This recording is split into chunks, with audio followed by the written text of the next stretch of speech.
40 ирээд очсон. Нэг охинтой үргэлжлэдэг байсан. Хар багаас нэг ангид сурдаг байсан, суралцдаг байсан. Багасаа би бинийгаа мэддэг. Би биндээ тэл өчөж томорч тусмаа сайн боллоо. Би биндээ айгүй хайртай байсан.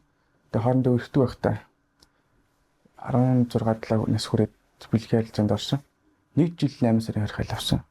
Ихэвчлэн л яг юм хэрэг их хүүхдүүд нь орсож ирсэн. Тулаад ярилцахаар бүгд л бас яг гин томоогийн насны дээр л хуулийн тухай мэдлэггүйгээсээ л олж унаа алдсан. Тим хүүхдүүд л ихэвчлэн байдаг та.